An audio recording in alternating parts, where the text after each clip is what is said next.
Hey, imagine you are in the communication leadership team training. So a training program where you learn how to do projects, learn communication, teamwork, and you are getting trained into this. So one of the things there is to set up a project. And this is now a very valid thing for all kinds of projects and all kinds of systems. It's like, if you are setting up a project, like in the setup already, there's like success or failure already ingrained into it. If you set something correctly, or let's say well, it's going to work much better than if you set it up the wrong way. So what is like the magic ingredient here? Then there is a magic ingredient, like a lot of times. There are several magic ingredients, and a lot of times people get this wrong. So it's the difference between functional and design requirements, because you want to, like in your project, define an outcome, like something you're going to achieve, like you probably have a name for your project somehow, yeah, and what is like the overarching thing around it? What are you going to produce there? What's like the value, vision, mission, and these kind of things? It's like, what is this for? But then you have to decide and say, I have an outcome, something what I can really measure, a SMART goal. So that's really for sure, that's really good. But now when you define these goals, there's a very important step, because you can define something in a functional way or in a design way. So what's really the difference? And most people don't understand this, but I have done like systems engineering like years and years and years, and they like better this into you a lot of times. So first of all, one important thing, you want to always define everything in a positive way. So you say, I'm going to have something which is like, let's say, make a car, it should be driving at least a certain speed, yeah? So instead of saying it should not be slow, because that doesn't work. You don't want to have negatives, you want to have positives. That's like one really basic thing to make a goal and to design any requirement. It has to be positively formulated, not doing a negative, positively. Okay, so what's the difference between function and design? So let's take an aircraft. You want to build an aircraft, that's like the outcome of your project. So you say, hey, you can make it, it should be looking like the Starfighter, or it should have like these kind of wings. That's already design, but functional requirements is like, the aircraft should be flying at least with a certain speed, not exactly that speed, but that speed or above. That's a good requirement. So you say it should be at least flying these and these kilometers per hour. It should have at least capacity for such amount of cargo. It should have at least these amounts of passengers, that number of passengers. It should have like that kind of consumption of energy, of fuel. Yeah? And already here, that's sort of a design feature if you say fuel, because then you are limited to fuel.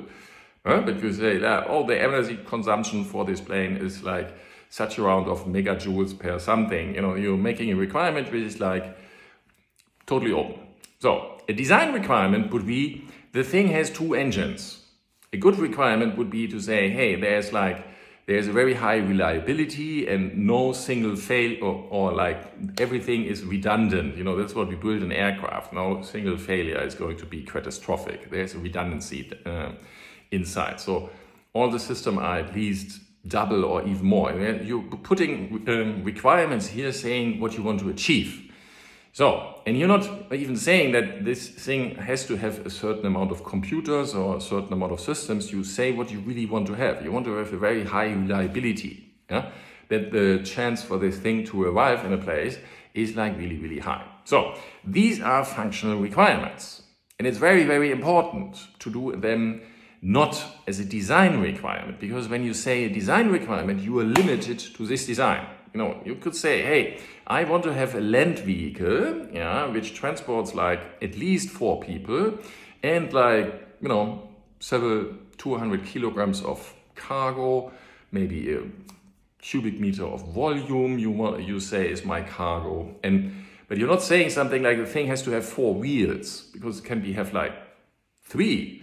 It could have like tracks, like a tank, or half tracks, or it can have like all hovercraft, like in the end, it's just like you leave in the specification, in the goals, you leave open how you do that. And it might be quite obvious to say, hey, we want to have like something like a car, and it says we have like 4 tires and these kind of things. Yeah. So sometimes but there you're already locked into the solution. Now let's look into a project which is like much more open, like here in this program. You are choosing a project. Yeah. So let's say your project is going to be something like, oh, I want to do an event. Good thing, saying I'm going to organize an event. I do that with a team. So, and you can say, if your output, your definition of that thing, like you're doing this maybe for like several months, let's say, and the outcome of this is like, I have an event. That's good, because an event can be like all kinds of things.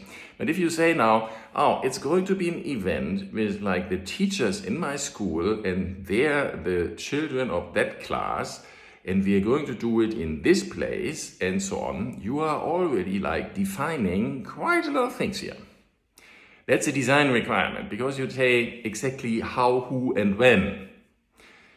But on the other hand, if you want to really make a successful project, you ask yourself, why is this event actually going to happen? I'm like, what is like really the larger thing behind it? So why do I want to have this event? Okay, I want to have like school children should be like doing something. This event should be something like, they should be doing something with arts, for example. And there's like different types of arts, and maybe like dance or painting, and something comes together, and I want to have like I want to have like interaction here between different kinds of arts, and I want to get school children experience this and give them the opportunity to this. So it's like, hey, you say, hey, arts is my thing. I want to give arts to young children.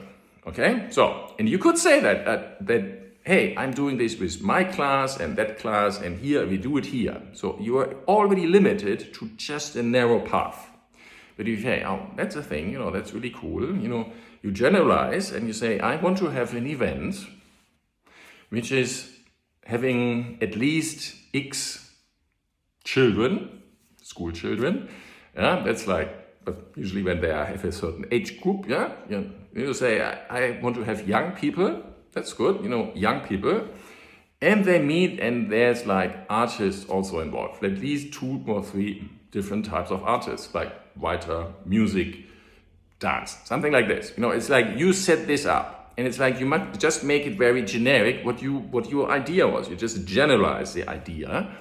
So, and now this leaves you completely open to go into your class, your school, your event, and do it like this.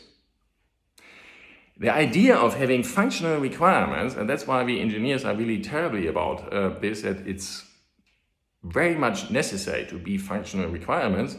We don't want to be limited in the options. If you already are limited in the specification writing for something, you don't have any options to do something else, because you find out somebody wrote into you have to use a propeller, which is a design requirement. Yeah?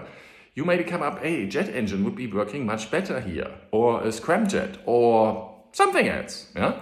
So, but the idea is, if your project is set up, you have an idea of what you want to achieve. That's good, but you are setting up and saying, oh, I make it in a the outcome is going to be very, very generic. It's like really a functional requirement. What I really want to achieve in my mission.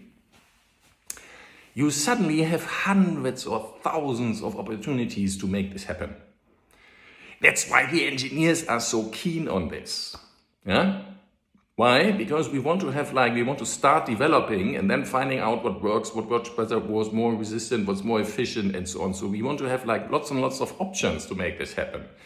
The more you restrict yourself unnecessarily because your thinking is too limited in the beginning, and you are not taking enough care of actually defining these goals well, you already set up your thing for failure, because you just have like one way instead of hundreds. Like, imagine you say, hey, my thing is I want to have like an event.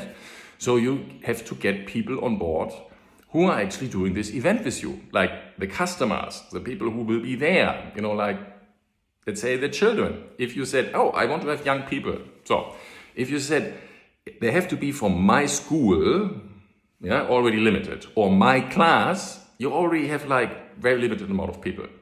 Instead, if you say, I want to have young people, you just have to, you can like walk out on the street and ask some young people, hey, I'm like organizing this event and it's like about arts and stuff and what you want to do.